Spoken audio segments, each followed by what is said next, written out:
اللہ تعالیٰ نے جو انسان پیدا کیے ہیں ان کے مزاج مختلف ہیں۔ ان میں کچھ لوگ ہوتے ہیں جو قوی ہوتے ہیں ارادے کے، جو فیصلہ کر لیا ڈٹ گئے۔ کچھ لوگوں میں وہ قوت ارادی اتنی مضبوط نہیں ہوتی، وہ ادھر ادھر سوچتے رہتے ہیں۔ کچھ لوگ جسمانی طور پر بہت توانا ہوتے ہیں، کچھ لوگ جسمانی طور پر پیدائشی طور پر کمزور ہوتے ہیں۔ تو اگر کوئی قوت ارادی کمزور رکھنے والا شخص ہے، وہ بھی تو اللہ کی تخلیق ہے، اللہ کا بندہ ہے، خطاؤں کا ظہور ہو جاتا ہے، توبہ کرتا ہے، پھر کچھ عرصے کے بعد پھر خطا کا ظہور ہو جاتا ہے، پھر توبہ کرتا ہے۔ تو ہم تو یہ سمجھیں گے کہ ایک حد کے بعد پھر اس کی توبہ قبول نہیں ہونی چاہیے، لیکن حدیث سنیے۔ وعن ابی ہریرہ رضی اللہ تعالی عنہ قال قال رسول اللہ صلی اللہ علیہ وسلم ان عبدا اذنب ذنبا، یقیناً ایک بندہ جو ہے وہ ایک گناہ کرتا ہے، فقال، پھر وہ کہتا ہے رب، اے میرے پروردگار، اذنبت فاغفر لی، مجھ سے گناہ ہو گیا ہے، مجھے معاف فرما دے۔ فقال ربہ، تو پروردگار یہ کہتا ہے اعلم عبدی ان لہ ربا یغفر الذنب ویاخذ بہ، میرا یہ بندہ یہ جانتا ہے کہ اس کا ایک رب ہے جو گناہ معاف بھی کر سکتا ہے اور سزا دے بھی سکتا ہے۔ کیا معنی ہوئے؟ گناہ اس نے کیا ہے لیکن جانتا ہے اللہ کو کہ وہ معاف بھی فرما سکتا ہے، تبھی تو وہ اللہ سے معافی کی درخواست کر رہا ہے۔ اس کے اس جاننے کی بنیاد پر، اس کے اس علم کی بنیاد پر، اس کے اس ایمان کی بنیاد پر فرمایا غفرت لعبدی، میں نے اپنے بندے کو معاف کر دیا۔ ثم مکث ما شاء اللہ، پھر وقت گزرا جتنا کہ اللہ نے چاہا۔ ثم اذنب ذنبا، پھر اس سے گناہ ہو گیا۔ فقال رب اذنبت ذنبا فاغفر، پھر کہتا ہے پروردگار مجھ سے گناہ ہو گیا، پھر مجھے معاف فرما دے۔ فقال ربہ، اللہ فرماتا ہے عالم عبدی ان لہ ربا یغفر الذنب ویاخذ بہ، میرا بندہ ہے نا جو جانتا ہے کہ اس کا ایک رب ہے، ایمان باللہ اس کے اندر ہے، تبھی تو پکار رہا ہے، اور یہ بھی جانتا ہے کہ وہ گناہ معاف بھی کر سکتا ہے اور چاہے تو پکڑ بھی سکتا ہے، سزا بھی دے سکتا ہے۔ تو فرمایا، اللہ تعالیٰ فرماتے ہیں میں نے فرمایا کہ میں نے معاف کر دیا۔ ثم مکث ما شاء اللہ، پھر ایک عرصہ گزرا اس کے بعد۔ ثم اذنب ذنبا، پھر اس نے گناہ کیا۔ قال رب اذنبت ذنبا آخر، اس نے کہا پروردگار میں نے تو پھر ایک اور گناہ کر دیا، فاغفر لی، مجھے بخش دے۔ فقال اعلم عبدی ان لہ ربا یغفر الذنب ویاخذ بہ، میرا بندہ جانتا ہے نا کہ اس کا ایک رب ہے جسے وہ پکار رہا ہے، کیوں وہ جانتا ہے کہ اسے اختیار حاصل ہے کہ چاہے تو بخش دے اور چاہے تو پکڑ لے۔ اس کے اس علم، اس ایمان کی بنیاد پر میں نے اسے معاف کر دیا۔ ایک اور حدیث، میں نے چونکہ اس گفتگو کے لیے ان احادیث کا تفحص کیا ہے، یہ تو بہت ہیں حدیثیں، میں نے ان میں سے کچھ چنی ہیں۔ ہمارے بعض واعظ ناصح وہ بھی کسی شخص کو روکتے رہے، برائیوں سے روکتے رہے، نہیں رکتا، تو کہیں غصے میں آ کے اللہ تجھے کبھی معاف نہیں کرے گا۔ یہ کتنا بڑا جرم ہے، اس کا اندازہ کیجئے اس حدیث سے۔ تو میرے بندے کو میری رحمت سے مایوس کر رہے ہیں، کتنا بڑا جرم ہے، اس کا اندازہ کیجئے۔ یہ مسلم شریف کی روایت ہے، عن جندب، حضرت جندب رضی اللہ تعالی عنہ سے، ان رسول اللہ صلی اللہ علیہ وسلم حدث، کہ اللہ کے رسول صلی اللہ علیہ وسلم نے ایک واقعہ بیان کیا، ان رجلا قال، کہ ایک شخص نے یہ کہا، واللہ لا یغفر اللہ لفلان، کہ خدا کی قسم اللہ تعالیٰ فلاں شخص کو کبھی معاف نہیں کرے گا۔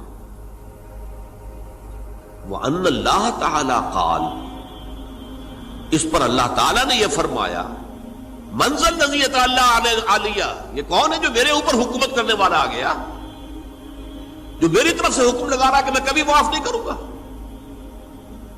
منزل الذی، کون ہے وہ شخص، الذی یتعالی علیہ انی لا اغفر لفلان، کہ میں فلاں شخص کو کبھی معاف نہیں کروں گا، قد غفرت لفلان، اس کو تو میں نے معاف کر دیا، واحبطت عملہ، اس شخص کے تمام اعمال میں نے ضائع کر دیے کہ تم نے میرے بندے کو مایوس کیا۔ یہ ہے جرم کی انکار۔ تو توبہ کی دعوت دیتے رہو، توبہ کے لیے لوگوں کو آمادہ کرتے رہو، توبہ جو ہے اس کے لیے ترغیب دیتے رہو، اللہ تعالیٰ معاف فرمانے والا۔ اب آخری حدیث سنا رہا ہوں، یہ تو بہت ہی عجیب حدیث ہے اور متفق علیہ، یہ بخاری اور مسلم دونوں میں۔ حضرت ابو سعید الخدری رضی اللہ تعالی عنہ جو ہے وہ اس کے راوی ہیں۔ حضور نے فرمایا کانا فی من کانا قبلکم رجل قتل 99 نفسا، تم سے پہلے جو امت تھی بنی اسرائیل، گویا کہ ان کا ذکر ہے، اس میں ایک آدمی ایسا تھا جس نے 99 قتل کیے تھے۔ اب آپ اندازہ کیجئے کتنا بڑا گناہ کبیرہ ہے قتل۔ قرآن مجید میں آتا ہے وَكَأَنَّمَا قَتَلَ النَّاسَ جَمِيعًا، اگر ایک انسان کو بھی ناحق قتل کر دیا گیا تو یہ ایسی ہے گویا کہ اس نے پوری نوع انسانی کو قتل کر دیا، اس نے 99 قتل کی۔ فَهَلْ لَهُ مِن تَوْبَةٍ، پھر اس کے بعد یہ ہوا کہ اس کے اندر توبہ کا جذبہ پیدا ہوا۔ فَسَأَلَ عَنْ أَعْلَمِ أَهْلِ الْأَرْضِ، تو اس نے پھر سوال کیا، لوگوں سے پوچھا کہ زمین میں رہنے والوں میں کون سب سے بڑا عالم ہے۔ فَدُلَّ عَلَى رَاهِبٍ، تو اسے بتایا گیا فلاں راہب فلاں جگہ پر ہے، وہ بہت نیک ہے، بڑا عالم ہے۔ فَأَتَاهُ، وہ اس کے پاس آیا، فَقَالَ أَنَّهُ قَتَلَ 99 نَفْسًا فَهَلْ لَهُ مِن تَوْبَةٍ، انہوں نے کہا دیکھیے راہب صاحب، میں نے 99 انسان قتل کیے، اب مجھے یہ بتائیے کہ میرے لیے توبہ کا کوئی امکان ہے؟ فَقَالَ لَا، انہوں نے کہا نہیں۔ فَقَتَلَهُ، اس نے اس کو بھی قتل کر دیا۔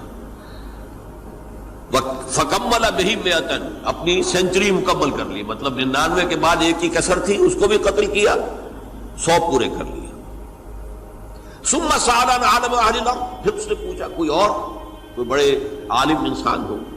فَدُلَّ عَلَى رَجُلٍ عَالِمٍ، پھر اس کی رہنمائی کی گئی ایک بڑے عالم شخص کی طرف۔ فَقَالَ إِنَّهُ قَتَلَ 100 نَفْسٍ، تو اس نے وہاں جا کر کہا کہ میں 100 انسان ہلاک کر چکا ہوں، قتل کر چکا ہوں۔ فَهَلْ لَهُ مِن تَوْبَةٍ، میرے لیے توبہ کا کوئی امکان ہے؟ فَقَالَ نَعَمْ، کہا کیوں نہیں، 100 قتل کیے تب بھی کیا ہے، توبہ کا راستہ دروازہ کھلا ہوا، مَا لَمْ يُغَرْغِرْ، جب تک کہ وہ گھنگرو نہیں بج رہا اس وقت تک تمہارے توبہ کا دروازہ کھلا ہوا ہے۔ فرمایا نعم، وَمَن يَحُولُ بَيْنَهُ وَبَيْنَ التَّوْبَةِ، تمہاری توبہ کے درمیان اور تمہارے درمیان کون حائل ہو سکتا ہے، توبہ کا دروازہ کھلا ہے۔ لیکن ساتھ ہی کہا انطلق الی ارض کذا و کذا، اب تم ایسے کرو جہاں تم رہتے ہو وہاں نہ جاؤ واپس، وہاں کا ماحول اچھا نہیں ہے، معاشرہ اچھا نہیں ہے، ہو سکتا ہے کہ تم توبہ پر قائم نہ رہ سکو، تم فلاں جگہ چلے جاؤ، وہاں اچھے لوگ آباد ہیں، ان میں جا کر رہو۔ فإن بها اناس یعبدون اللہ تعالی، وہاں ایسے لوگ آباد ہیں جو اللہ کی بندگی کرتے ہیں۔ فاعبد اللہ معہم، تو تم ان کے ساتھ مل کر اللہ کی بندگی اور پرستش کرو۔ ولا ترجع الی ارضک، اپنی زمین کی طرف اپنے وطن میں واپس بن جاؤ۔ فإنها ارض سوء، وہ بری جگہ ہے۔ فانطلقا، تو وہ چل پڑا، ہجرت کر رہا ہے، اس جگہ جا رہا ہے جہاں کا راہب نے بتایا تھا۔ حتی اذا نصف الطریق، جب آدھا راستہ اس نے پورا کر لیا، اتاہ الموت، موت آ گئی۔ فاختصمت فیہ ملائکۃ الرحمت و ملائکۃ العذاب، اب وہ جہنم کے فرشتے بھی آ گئے اس کی جان قبض کرنے کو، اور جنت کے بھی آ گئے۔ فقالت ملائکۃ الرحمہ، رحمت والے جو فرشتے ہیں جنت والے، انہوں نے کہا جا تائبا مقبلا بقلبہ للہ تعالی، یہ شخص توبہ کر کے اللہ تعالیٰ کی طرف ہجرت کر رہا تھا، اس لیے اس کی نیت کی بنیاد پر اب یہ جنتی ہے، لہذا اس کی روح ہم قبض کریں۔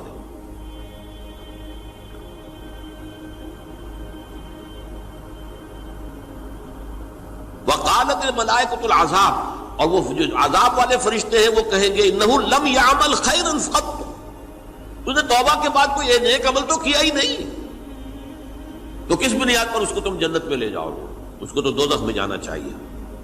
فاتاہ ملک فی صورت آدمی، تو ان کے پاس اللہ نے ایک اور فرشتے کو بھیج دیا آدمی انسانی شکل کے اندر، فجعلوہ بینہم، تو ان فرشتوں نے کہا بھائی ہمارا فیصلہ کرا دو، اس کی روح ہم لینا چاہتے ہیں یا ہم لینا چاہتے ہیں، انہیں حکم بنا لیا۔ فقال قیسوا ما بین الارضین فإلی ایتہما کان اقرب، کہ تم فاصلہ ناپ لو جہاں سے وہ چلا ہے اور جہاں جا رہا تھا اور یہاں اس کی موت ہو رہی ہے، تو کون سا فاصلہ زیادہ ہے؟ جب ناپا گیا، بلکہ ایک حدیث میں آتا ہے کہ اس پر اللہ نے زمین کو جو ہے حکم دے دیا، ایک طرف والی زمین تو سکڑ جا، دوسری والی جو ہے تو پھیل جا، تاکہ وہ جدھر جو وہ جا رہا تھا وہ زیادہ قریب ہو جائے بنسبت اس کے کہ جہاں سے وہ چلا تھا۔ تو اس فیصلے پر پھر جو فرشتے تھے، جو کہ رحمت کے فرشتے تھے، وہ اس بندے کو لے گئے جنت کے اندر۔ یہ ہے توبہ کی عظمت اور اس کی تاثیر۔